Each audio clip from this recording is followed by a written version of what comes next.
Hi, my name's Tyler, and I'm here to talk to you today about Ivey's calling card for over 50 years now, lumber. The lumber we sell can generally be broken down into two groups, untreated and treated. Untreated refers to any dimensional lumber that is typically used in construction or projects. When people say 2x4, they're generally referring to a board that is 2 inches thick by 4 inches wide. It can come in a number of lengths, with 8 feet being the shortest. This lumber is usually made out of YP, or yellow pine. It can also be made out of SPF, which is a spruce pine fir blend. Another name for this would be whitewood. Now keep in mind that the thickness and width of the board are what is called nominal sizing. The board is actually a little bit thinner than that, but it's always the correct length. This is an industry standard, but can be very confusing. Treated lumber is when whitewood is sent to a lumber treater to pump chemicals into the wood so that it can withstand the elements. Imagine a tree without bark. It wouldn't last very long. So to enjoy wood in an outdoor space, you must use treated lumber for longevity. Now let's talk about how lumber is graded. This is when a mill, after cutting the lumber, determines what grade of quality it is and stamps it. Most all of our 2x are number 2 grade, and this is very common in lumber as it's not a perfect board, but certainly good enough to get the job done. We do carry some 2xs in a grade number 3 or utility board that is strictly used in applications like home building, where the lumber is lower quality but cheaper. When building a house, every penny counts. Our 1xs come in 2 main varieties. Number 2, which has knots, and CYP or DYP, which is sometimes referred to as clear yellow pine. This board is almost completely free of knots and is usually around double the cost of number 2. Very fancy. You may have heard the term stud, but do you know what that means? When building a structure or room that has 8 feet high ceilings, you need a stud that is slightly shorter than 8 feet. This is because you will lay a bottom and top board of lumber to fit the studs inside.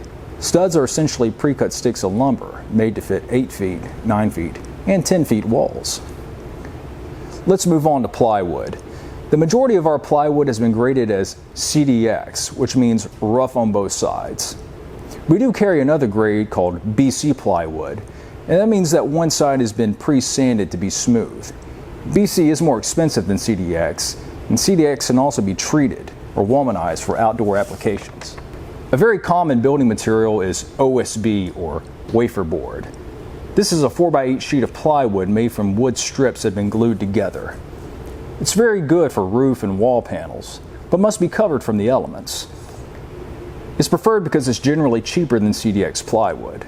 The most common size is 7/16, or some people refer to it as 1/2 inch.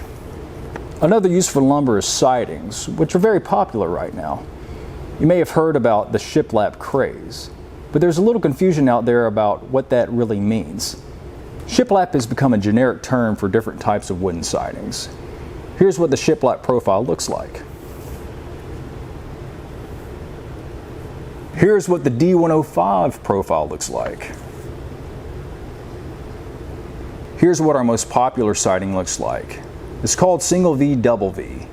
It's a tongue and groove board that can be reversed to display 2 different patterns. We have some really great pricing on the board because of how we buy it in bulk. Lastly, let's talk about moldings or trim.